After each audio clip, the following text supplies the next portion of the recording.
कि work hard, dream big and never give up. अगर मंजिल पे जाना है तो हमें सबसे पहले चलना शुरू करना पड़ेगा।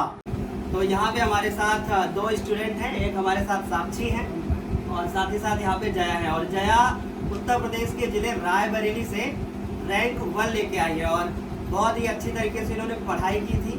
क्या क्या किया इन्होंने, चलिए इनसे पूछते हैं। तो जया, सबसे पहले आप बताइए कैसे तैयारी किया था आपने? पहले मैंने मेरे स्कूल वालों ने जो सिलेबस कराया था मैं उसके अकॉर्डिंग चल रही थी। फिर उसके बाद मुझे रिवीजन करना था और उसके लिए एक प्लेटफॉर्म चाहिए था और फिर मुझे आपका साथ मिला, उससे मैंने रिवीजन किया एंड उसके बाद कुछ क्वेश्चन पेपर सॉल्व किए निकले और बस इतना ही ना। आपने साक्षी कैसे प्रिपरेशन किया?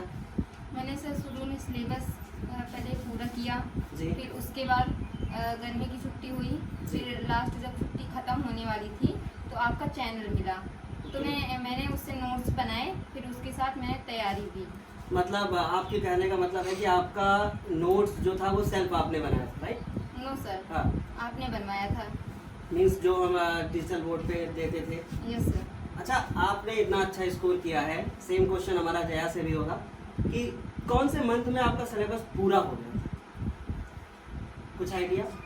हाँ, जी बताइए जया। मेरा अक्टूबर से मतलब सारे मतलब सब्जेक्ट्स तो नहीं पर अक्टूबर से नवंबर के 20 तक में सब हो गया था। हाँ, कुछ अक्टूबर में हो गया था, कुछ जी, आप लोगों ने देखा भी होगा 2 दिन पहले मैंने एक वीडियो दिया था जिसमें मैंने बोला कि आपका सिलेबस जो है ना वो हर हालत में 31 अक्टूबर तक पूरा हो जाना चाहिए। और उसके बाद फिर जो एक तूफान आता है इस चैनल पे, जिसके बाद एक अलग ही प्रकार की तैयारी होती है। लेकिन पहले सिलेबस कैसे पूरा करना चाहिए, साक्षी आप बताइएगा कैसे? मतलब नोट्स सेल्फ बना के एनसीईआरटी किताब से या कौन सी बुक का यूज़ किया था आपने? पहले एनसीईआरटी बुक है, ठीक है, उससे मैंने रीड किया, फिर उससे मेन पॉइंट कॉपी पे लिखे और हाईलाइट किए। Okay, very good. जया, एक क्वेश्चन और है, जैसा आपने मुझे बताया कि 99 मार्क्स इन मैथ्स, तो 100 आउट ऑफ 100 भी बच्चे मार्क्स लेके आए हैं, लेकिन वो सारे सब्जेक्ट में एवरेज मार्क्स अगर हमको नहीं मिलेंगे तो फिर आप स्कोर नहीं कर सकते अच्छा। तो इन्होंने 99 स्कोर किया है और इंग्लिश में आपका कितना है? 97 मार्क्स। अब इनके मार्क्स जो 99 है इंग्लिश में, तो जया कैसे, कौन सी बुक यूज़ की थी और कैसे प्रिपरेशन किया था आपने? इंग्लिश के लिए? जी नहीं, मैथ्स के लिए। मैथ्स के लिए सर मेरे जो स्कूल टीचर है जी। मतलब वो बहुत ही मतलब कमाल की मैथ्स पढ़ाते हैं, उनके Very good. साथ पढ़ के मतलब गजब भी हो जाता है, बढ़िया होता है। जी। तो मैथ्स तो मैंने वहीं से पढ़ी थी और वही जो बुक लगवाते थे बस वही वाली लगाई थी, इसके अलावा मैंने अनसॉल्व सॉल्व किया तो था। इनकेस अगर ये हमारे जो बच्चे अगर इस वीडियो को देखेंगे तो वो कौन सी बुक थी? क्या एनसीईआरटी और प्लस कोई अलग से रेफरेंस बुक? नहीं, रेफरेंस बुक नहीं थी, हम लोग ना बालाजी बुक मतलब उसी बालाजी में question पब्लिकेशन लगाए यूज थे। करते थे आप? हाँ। ठीक है, बहुत बढ़िया। लेकिन एक जानकारी और भी है कि जो बालाजी पब्लिकेशन है, जैसे मनोहर पब्लिकेशन है जो उत्तर प्रदेश में, जिससे बच्चे बहुत अच्छा स्कोर करते हैं, लेकिन इन बुक्स में आप एक चीज नोटिस करेंगे कि जो भी लेवल होता है ना वो एनसीईआरटी का नहीं होता है, थोड़ा हायर लेवल होता है, लेकिन उसके पहले आपको एनसीईआरटी कवर करनी वो पड़ेगी। मैंने एनसीईआरटी भी लगाई थी तो मैंने ये चीज देखा कि इसमें जो क्वेश्चन है वो एनसीईआरटी से भी ऊपर मतलब थोड़ा है, एक दो चेंज। जी जी।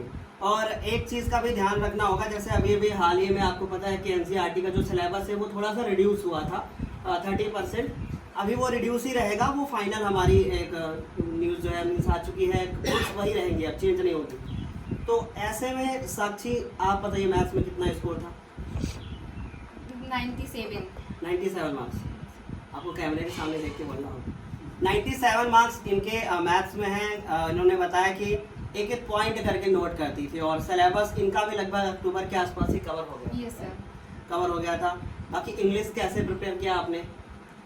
इंग्लिश की मैंने 1 साल पहले कोचिंग की थी, जी तो ग्रामर मुझे आती थी जी। और बाकी का स्कूल टीचर सपोर्ट करते थे। वेरी गुड, बहुत ही बढ़िया। और बाकी जैसे अगर हम बात करें कि साइंस में आपके कितने मार्क्स? 95। कैसे प्रिपेयर किया आपने? शुरू में तो मैंने अपने आप से रीड किया बुक, Okay. फिर उसके बाद आपके चैनल से पढ़ाई की थी। जी जी। नोट्स आपने ही दिए थे। नोट्स जो चैनल से मिले थे आपको वो आपने उनको यूज Yes, किया sir. और Yes, sir. अच्छे से साइंस के लिए मैंने भी आपके सारे चैप्टर्स के 1 शॉट देखे थे। अच्छा, एक बहुत बड़ा जो बच्चे गलती करते हैं वो ये होती है कि वो केवल और केवल MCQs को प्रिपेयर करते हैं, जैसे बहुत जगह जो ऑनलाइन प्लेटफॉर्म है वहाँ MCQs पे भरमार होती है। सर इस बात पे मैं कुछ बोलूँ तो मैंने कभी केवल MCQ लेके चला ही नहीं। जब हम टॉपिक पढ़ लेते हैं MCQ अपने आप ही कवर हो जाते हैं। एक बार पढ़े तो मतलब अगर आपने टॉपिक कवर किया है पूरा तो MCQ फिर तैयार करने की कोई ज़रूरत नहीं है वैसे। इस बात पे मैं भी थोड़ा सा एक छोटा सा सजेशन है, ये है कि सबसे पहले बिफोर 31 अक्टूबर आपको अपना सिलेबस पूरा ही कर लेना है ना। उसके बाद आप जो है क्वेश्चन की प्रैक्टिस करें और क्वेश्चंस को अच्छे से लगाएं, है ना। और बाकी हिंदी की प्रिपरेशन आप लोगों ने कैसे की, क्योंकि हिंदी में मैं इन लोगों से पूछूं उसके पहले कुछ ये बोलना चाहूँगा। हिंदी को लेके बच्चों के अंदर एक चीज़ रहती है ना, हम लास्ट टाइम में पढ़ लेंगे। तो हिंदी को कैसे इन्होंने क्या 31 अक्टूबर से पहले अपना सिलेबस पूरा कर लिया था, या सारे सब्जेक्ट जैसे मार्क्स है तो इसका मतलब सारे सब्जेक्ट को सेम वैल्यू दी है। तो हिंदी में कैसे प्रिपरेशन किया आपने? हिंदी में मतलब पहले सिलेबस खत्म हो गया तो उसके बाद मैम ने मतलब बताया कि लिखना कैसे है। कौन से मैम ने? दिव्यांशी मैम। दिव्यांशी मैम ने। दिव्यांशी मैम इस चैनल पे पढ़ाती हैं, जो कि हमारी छोटी सिस्टर है, वो आप सभी को पता ही होगा। तो कैसे उन्होंने जो बताया था क्या वो आया पेपर में? हाँ, खुशी बता रही है कि हाँ आया है। तो आपका हिंदी में कितना स्कोर है? 97। आपका बेटा? 91। इनका 91 स्कोर है और उनका 97 स्कोर है। टोटल मार्क्स आपके कितने हैं? 584। अब एक छोटी सी चीज़ बताना चाहते हैं कि जो यूपी बोर्ड टॉपर है उससे ये सिर्फ और सिर्फ 7 मार्क्स जो है वो इनके लेफ्ट है, मीन्स की कम है इनके। अगर ये पूरे 591 मतलब जो 7 मार्क्स इनके कम हुए। और एक बात और है, इनका सब्जेक्ट संस्कृत था, राइट? Yes sir. जिसमें इनके कुछ नंबर कम हुए। अगर इनका सब्जेक्ट अगर कहीं 8 होता तो मे बी ये यूपी में आपकी 7th रैंक है। Yes sir. यूपी में 7th रैंक है और रायबरेली में जो रैंक है वो इनकी फर्स्ट रैंक है, पहली रैंक है। ये 7 नंबर से पीछे रह गई। और जया के साथ साथ एक जानकारी और भी, अयोध्या से हमारे साथ पीयूष जो कि अयोध्या टॉपर है और साथ ही साथ यूपी में भी उनकी भी 7th रैंक है ना। तो 97.33% उनका है और बहुत अच्छा स्कोर किया है। बाकी जया और साक्षी बारी बारी करके एक एक लोग ये बताना कि जैसे आपके छोटे भाई का, जैसे आपने बताया आपका छोटा भाई भी इस बार 10th में गया है। Yes sir. फिलहाल तो हमने उसको बोल दिया है कि दीदी ने तो रायबरेली टॉप किया है, आपके पास एक ही ऑप्शन है कि आपको यूपी ही टॉप करना है ना। तो ऐसे में आप जो अपने छोटे भाई बहन है, बहुत सारे छोटे भाई बहन है, एक नहीं है, क्योंकि जितने भी वीडियोस देख रहे हैं इस वीडियो को सब छोटे भाई बहन है, उनको क्या सलाह देना चाहोगे, कैसे प्रिपरेशन करना चाहिए? सबसे पहले तो मतलब उन्हें थोड़ा सा मेहनत करने की ज़रूरत है और मतलब स्टार्ट करने की ज़रूरत है और उसे फिर लगातार करना। ये नहीं कि स्टार्ट करके 2-4 चैप्टर करके 20 से छोड़ दें, उसको एंड तक तुम्हें ही लेकर जाना है, क्योंकि रिजल्ट तुम्हारा आने वाला है, किसी दूसरे का नहीं। और गिव अप करने का कभी सोचना ही नहीं। बिकॉज सर मेरा जो मोटिवेशन कोट था जिसने मुझे पूरे साल मोटिवेट किया वो यही है कि work hard, dream big and never give up. बहुत ही बढ़िया। अब इन्होंने टॉप किया है तो जाहिर सी बात है कि इन्होंने जो भी मेहनत की है वो सफलता आपके सामने आपको दिख रही है। बाकी साक्षी से पूछते हैं, साक्षी आपको क्या लगता है, जो मैंने ये सेम क्वेश्चन किया, सेम क्वेश्चन आपके साथ भी है, बताइएगा प्लीज। पहले तो हमें सिलेबस पूरा करना है, ठीक है। और जो समर वेकेशन रहती है कुछ लोग उसको वेस्ट कर देते हैं, पढ़ते नहीं है उसमें पढ़ना चाहिए, ठीक है। ज़्यादातर तो मैथ्स उसमें लगानी चाहिए। Very good. फिर उसके बाद अक्टूबर तक सिलेबस कंप्लीट हो जाना चाहिए। फिर उसके बाद रिवीजन करना चाहिए, रिवीजन करना चाहिए, और एक टीचर भी होना चाहिए जो हमें गाइड करे। तो टीचर जैसे आपने बताया भाई, आपने जैसा बताया कि आप ऑफलाइन भी पढ़ते, तो और एक बात और भी है जो इस वीडियो में हम ऐड भी करना चाहेंगे, वो ये है कि कुछ बच्चे बोलते हैं ना कि मैं तो सर एक गरीब खानदान से हूँ। देखो गरीब शब्द जो है ना यूज करना मुझे सही नहीं लगता।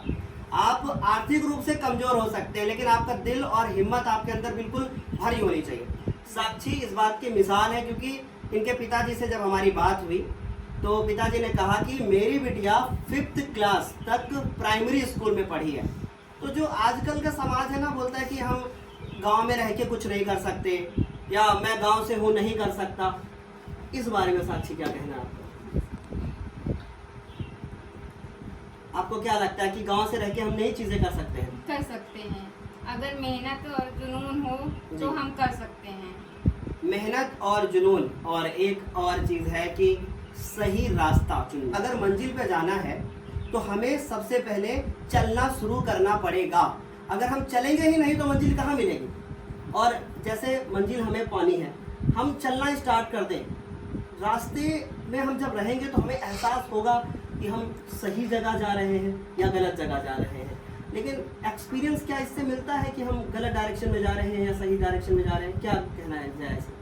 यस सर, पता चल जाते, क्योंकि एक बार अगर हमने अक्टूबर में कोर्स कंप्लीट कर लिया है तो जो रिवीजन वाली बात होती है सब कोई नहीं करा पाता, क्योंकि जो चीज़ हमने अक्टूबर इतने महीनों में पूरी की है उसी को कम टाइम में वापस से रिवाइज करना बहुत बड़ी बात होती है। उसके लिए एक अच्छे प्लेटफॉर्म की ज़रूरत होती है, एक अच्छे और प्लेटफॉर्म वो की जरूरत सब जगह से नहीं मिल सकता। अच्छा, बहुत सारे बच्चों का ये कहना होता है कि जैसे बहुत सारे पेरेंट्स बहुत पैसा खर्च कर देते हैं अपने बच्चों के ऊपर। आपको लगता है कि जैसे अभी ज्ञानोदय से आपने लास्ट टाइम में प्रिपरेशन किया, हाँ। राइट, और जया तक पहुंचना साक्षी की वजह से संभव हो पाया, क्योंकि साक्षी ने जया को बताया कि आप इस प्लेटफॉर्म से पढ़ें, ज्ञानोदय से पढ़ें और अच्छे से प्रिपरेशन करें। ठीक है, तो अभी मेरा एक ही क्वेश्चन ये है कि लास्ट टाइम में जो रिवीजन होता है वो कैसे करना चाहिए, क्या चीज़ें प्रिपेयर करना चाहिए, आपको बताइए। सर हमें बस मतलब कि किस काइंड के क्वेश्चन आ रहे हैं, Very good. मतलब आने वाले एग्जाम में, और उनमें लिखना कैसे है उसको पैटर्न, क्योंकि वहाँ पे आपका ज्ञान मतलब कुछ नहीं जाने वाला। जो कॉपी चेक कर रहा है एग्जामिनर, उसके पास उसको ये नहीं पता चलेगा आपको पता क्या है, पता वो क्या है। वही देख पाएगा जो आपने उसमें छोड़ के आया, कॉपी में जो लिख के आए हैं। तो लिखना कैसे है और क्वेश्चन किस टाइप के आते हैं ये जानना बहुत इंपॉर्टेंट काम होता है। बहुत इम्पोर्टेंट है। और लास्ट समय में आप सभी को केवल और केवल ऐसी बुक से प्रिपरेशन करना होता है जिनसे क्वेश्चन सबसे ज़्यादा आते हैं। और जैसे बहुत सारे लोगों को लगता है कि भाई मुझे अगर यूपी में टॉप करना है तो देखिए एनसीईआरटी तो हम आराम से बोल सकते हैं कि भाई एनसीईआरटी करना ही करना है। इसके बाद कोई दूसरी बुक, मैं बुक का नाम नहीं लेना चाहूँगा, तो कोई दूसरी बुक से प्रिपरेशन कर रहा है, कोई दूसरी से कर रहा है, कोई बोल रहा है कि सर मैंने एनसीईआरटी खत्म कर दिया है, अब मैं ये पब्लिकेशन से कर रहा हूँ, मैं दूसरा पब्लिकेशन कर रहा हूँ, मैं ये पब्लिकेशन। आपको लगता है कि चीज़ें रिपीट करनी चाहिए या नया ट्राई करना चाहिए? सर इसमें बिल्कुल बिल्कुल मैं इस बात से डिसएग्री करती हूँ कि हमें नई चीज़ करनी चाहिए, केवल रिपीट की ज़रूरत होती है उसके बाद। केवल रिपीट की जरूरत होती है। हाँ। अब ये क्वेश्चन पूछने का मेरा मकसद क्या, बताता हूँ।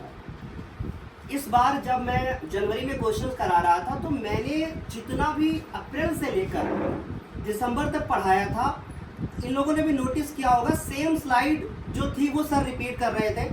ओनली कलर चेंज करने के बाद मैं केवल उन्हीं क्वेश्चंस को रिपीट कर रहा था जो मैंने साल भर पढ़ाए। वहाँ पे कुछ बच्चों का एक क्वेश्चन आता है कि भाई जो साल भर पहले पढ़ चुके हैं सर ये तो मैं कर चुका हूँ। मोस्ट ऑफ देम ऐसे स्टूडेंट हैं जो मेरे से बोलते थे कि सर मैं तो 100 आउट ऑफ 100 का करके आया हूँ, बट उनका 100 आउट ऑफ 100 नहीं आया। कहते सर मैं ये वाली बुक कवर कर चुका हूँ, मैं वो वाली बुक कवर कर चुका हूँ। लेकिन देखिए ये सच है, हो सकता है कड़वा लगे आपको, लेकिन बताना जरूरी है। अदर बुक नहीं फॉलो करनी चाहिए, है ना। सिर्फ एक ही बुक जो अच्छी है उसको रिपीट करना चाहिए। अगर आप नए क्वेश्चंस को ट्राई करते रहेंगे तो जो पुराने इंपॉर्टेंट क्वेश्चन होते हैं जो आपने पहले लगाए थे वो तो आप भूलते जाओगे, है ना। नए क्वेश्चंस को अगर आप ट्राई करेंगे, बिल्कुल सही। हाँ। अब यहाँ पर दो टाइप के स्टूडेंट आते हैं। एक जो नए क्वेश्चन टाइप करते हैं वो ब्रिलियंट स्टूडेंट होते हैं, और एक ऐसे होते हैं जिन्हें सिर्फ क्वेश्चन लगाना है। मैंने 100 खत्म कर दिए, मैंने 200 क्वेश्चन लगा लिए।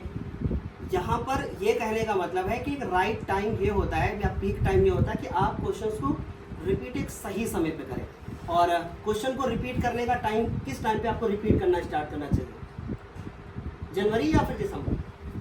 क्या लगता है कि एक मंथ आपने कर जनवरी दिया, लेट हो जाएगा। जनवरी लेट हो जाएगा, मतलब इन्हें दिसंबर से करना चाहिए। अब इनसे पूछा मैंने तो इन्होंने बिल्कुल सही जवाब दिया। मैं चाहता था कि ये दिसंबर ही बोले। 4 दिसंबर से अंतिम बैच लॉन्च हुआ था जिसपे 3500 बच्चे पढ़ रहे थे, और अंतिम बैच के अंदर बहुत सारी चीज़ें दी गई थी। ये उससे परिचित नहीं है क्योंकि इन्होंने फ्री में यूट्यूब से प्रिपरेशन किया है।